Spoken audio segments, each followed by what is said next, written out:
안녕하세요. 부동산 임대 정확하게 유리하게 공인중개사 정유리입니다. 오늘 제가 특별하게 감정원 협력업체로 김향훈 변호사님 갑작스럽게 제가 찾아왔어요. 사실은 책을 특이한 걸 내셨어요. 이혼이라는 컨텐츠입니다. 네. 너무 신기하죠. 원래 이게 법적인 거 내용을 다루는 책은 사실상 보기가 어렵잖아요. 근데 변호사님 책 많이 내셨는데 네. 다 못 읽었어요.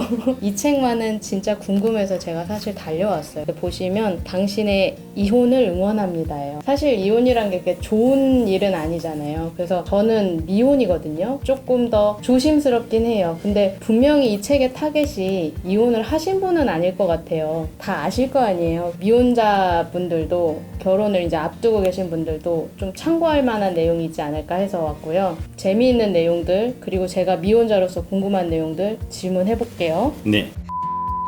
네, 우선은 일단 제 소개를 해야 되지 않을까요? 네네네. 네, 저는 법무법인 센트로의 김향훈 대표 변호사이고요. 저는 재건축 재개발 업무를 한 17년 정도 해왔습니다. 그래서 재개발 재건축 법률 상식 119라는 그런 책을 지었고 저희 로펌에서도 재건축 재개발을 주로 하고 있습니다. 근데 제가 이제 나이가 50살이 넘었는데 저의 그 결혼과 이혼의 경험, 사적인 경험과 그리고 이혼 소송도 많이 진행을 해봤습니다. 그래서 그런 저의 그 경험담을 주변 사람들한테 얘기를 했는데 주변인들이 뭐 나 이런 경우 이혼해야 돼 말아야 돼 뭐 이런 여러 가지 그리고 연애 상담, 사랑 이런 상담을 하는데 좀 답답한 게 많았어요. 그래서 제가 여러 가지 사안들을 다 정리를 해서 여기다 넣어놨습니다. 이런 경우는 이혼하고 이런 경우는 이혼하지 말고 이렇게 판별을 해주는 내용도 있고 제가 살면서 느낀 점들을 많이 담아놨습니다.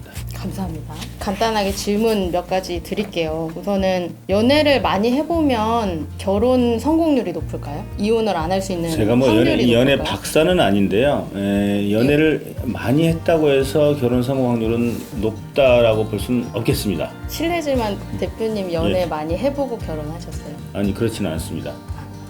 연애 경험이 예, 그렇게 많지는 않았습니다. 근데 연애를 했다라는 게 연애가 말이죠. 그 애인하고 맨날 밥 먹고 술 먹고 영화 보고 놀고 여행 가고 이거죠. 그 생활 공동체, 경제 공동체로서 삶을 살아보지 않았거든요. 그리고 그 부모님과 주변 부모님과의 관계, 너네 아빠, 우리 아빠, 너네 엄마 서로 양측 가족의 문제와 명절 때 가서 뭘 하는지, 애가 아팠을 때 누가 운전을 하고 갈 것인지, 친정어머니가 아팠을 때 내가 잠깐 갔다 오느라고 집안일이 뭐 소홀할 수도 있다든지 이런 점을 겪어보지 않죠. 연애할 때는요 그냥 맨날 밥 먹고 좋은 것만 먹고 그래요. 그리고 이제 말다툼 좀 하고. 그런데 생활이라는 것과는 완전히 다른 거, 차원이 달라요. 차원이 다르기 때문에 연애 7년 해봐야 결혼생활 6개월에 진다. 결혼생활 6개월이 연애 7년을 보다 더 우월하다. 그 사람의 모든 면을 다 볼 수가 있어요. 연애 많이 해도 필요 없습니다. 오히려 연애 많이 한 것이 그 사람을 내가 이 사람 잘 알고 난 이 사람을 사랑하니까 우리는 행복할 거야 라는 막연한 그런 그 희망을 주기 때문에 더 안 좋다고 봅니다. 연애를 조금만 하면 이게 이 사람이 어떤 사람일까 나도 잘 모르겠는데 살면서 어떻게 맞춰가야지 불안감이 있기 때문에 좀 더 조심해서 맞춰가는 그런 점이 있다고 저는 생각합니다. 주변에 이혼 가정이 너무 많거든요. 저도 이제 초등학교 때부터 이혼 가정이 진짜 많았고 지금은 부모님이 이혼 안 하고 살고 계신 분들이 진짜 거의 없을 정도거든요. 현실적이다고 생각하고 결혼의 제도 자체를 좀 안 좋다고 생각하시는 건 아니죠? 안 좋다고 생각합니다. 시원하네요.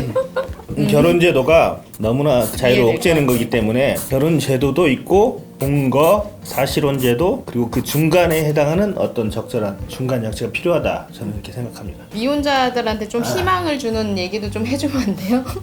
희망은 없다. 더 재밌을 것 같아요.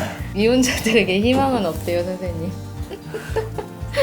그냥 순간을 즐겨라. 까르페디엠. 먹고 마시고 춤추고 사랑하고 놀아라. 안 그래도 결혼 그 율도 적어져가지고 그 웨딩홀들이 폐업한다는데. 아 그래요? 예, 애도 안 낳잖아요 요즘에. 그 진짜 우리는 300만 원어치 보냈는데 쟤네는 왜 이렇게 보내느냐는 둥. 우리 아들이 사짜인데 뭐 어쩌고. 정말 그런 거 좀 하지 말았으면 좋겠어요. 제가 정말 바라고 싶은 것은 결혼할 때 그냥 남자는 지불하고 여자는 뭐 그런 거 하지 마세요. 전세도 몇 천만 원인데 거의 1억짜리 전세도 없는데 여자는 가제도고 아무리 호화를 해도 2-3천만 원이면 끝나요. 남자는 1억을 해. 그게 말이 됩니까? 그냥 펀드를 모아서 내가 내고 너도 내고 내서 그 펀드 하에서 그거 돈으로 나눠 쓰는 거예요. 그게 제일 좋아요. 그렇게 하셔야 됩니다. 애들이 부모님들 이혼할 수 있잖아요. 어떤 사유가 됐든 그거에 좀 힘들어하고 있는 애들한테 한마디 좀 조언이라든가 얘기해 줄 수 있는 부분이 있으실까요? 부모님이 이혼해서 힘들어하고 이혼 있는 가정에서 아이들. 살고 있는데 힘들어하는 아이들에 네, 대해서 마음고생하고 있는 애들한테 현실적인 조언 해주실 수 있을까요? 부모님들은 사실 그 아이의 힘든 거에 한 3배는 더 힘들었을 거예요. 네.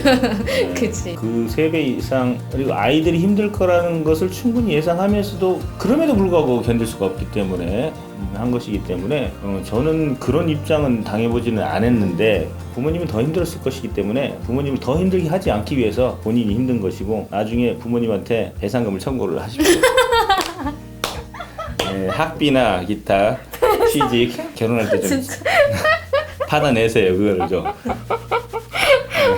위자료. 이렇게 나가도 돼요, 대표님? 뭐 어떻게 방법이 없잖아. 그렇다고 해서 걔 때문에 부모님이 또 아이고야. 고생하면서 살면 그 셋이 아이 하나라면 셋이 다 힘들잖아요. 누군가 좀 이렇게 각자 헤어지는 게 그 행복의 총합이 더 크다라는 것이죠. 셋이 다 같이 뭉쳐서 죽느니 떨어져서 조금 더 어차피 뭉쳐도 괴롭고 떨어져도 괴로운데 뭉쳐있을 때 더 괴로우니까 아이고야. 그래도 이제 부모님한테 이제 돈으로 땜빵 해달라고 더 맛있는 거 먹고 이렇게 하시는 게 좋겠습니다. 네. 위자료로 한 집안 사정에 따라 다르겠지만 최소 5천만 원 정도를 청구하시면 결혼할 때 5천만 원 내놔.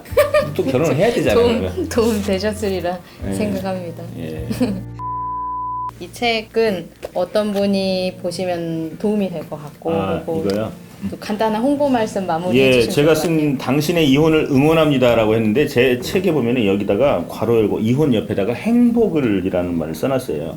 당신의 행복을 응원합니다라는 게 제 본심이고 행복의 한 방편으로서 결혼이 될 수도 있고 연애가 될 수도 있고 사랑이 될 수도 있는데 때로는 이혼하는 것이 더욱더 행복해지는 방편이 될 수도 있다 하는 점을 제가 강조하고 싶고 이 책에는 결혼해서 이혼을 고민하는 사람만 읽을 내용이 아니라 미혼인 사람들이 읽어도 아 결혼하면 이런 문제가 있겠구나 서로 사랑해서 결혼했는데 왜들 싸우고 이혼하지? 이래서 이렇게 되겠구나 라는 것을 미리 간접 체험해 볼 수 있는 내용들이 꽤나 들어있어요. 우리가 미래를 미리 가보는 게 되게 중요하거든요. 그래서 결혼 안 해보신 분들도 꼭 읽어보시고 결혼하실 분들은 이렇게 하면 안 되겠구나 이렇게 해서 싸우겠구나 라는 점들을 공부할 수 있겠다고 생각이 됩니다. 다들 읽어보시면 좋습니다. 감사합니다. 네, 감사합니다. 네.